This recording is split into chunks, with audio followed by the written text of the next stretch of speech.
What's up, guys?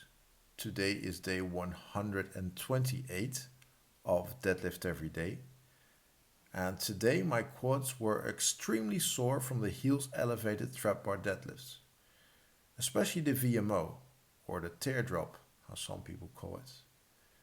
I really never would have imagined that a deadlift variation could make my quads more sore than a squat. I think the only kind of squat that can make my quads more sore is a closed stance, heels elevated squat. Or if I do something like a 10 by 10 on a high bar squat, but really no other squat variation comes close. It could obviously have to do with the way I squat, because I tend to sit back more into the hips, then I drive my knees forwards to use the quads. And that is partly mobility related, but also related to where my strength is. And that is definitely not in my quads. So having a deadlift variation with which I can target my quads could be a game changer. Especially if it turns out that this deadlift variation also carries over to the squat. And I have no reason to think why it wouldn't, so it would be interesting to test this somewhere in the upcoming period. I don't know if I immediately want to test this with a straight bar, or that I first want to test it with a safety squat bar. The straight bar normally takes some time getting used to after not doing it for a while, and I find that a little easier with the safety squat bar.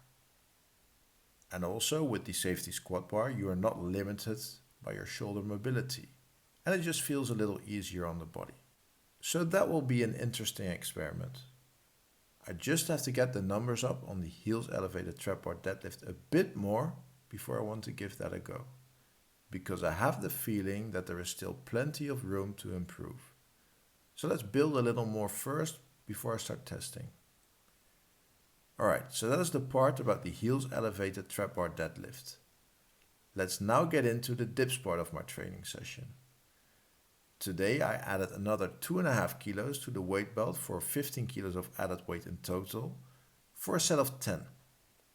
The last few reps were a bit of a struggle, but like I said 2 days ago, I think I still need to get used to these higher reps again. And that just takes time. And I'm sure it will be better in a couple of training sessions. After the dips, I had the heels elevated trap bar deadlifts on the menu again, but this time I could keep them a little lighter, which was very welcome today. Just doing the movement without weight was already uncomfortable. So I was very happy that I could stay on the light side today. Did a couple of sets of 5 there, and that was it for the training session today. That also marks the end of this video. I hope you liked the video, and I will see you guys in the next one. Peace.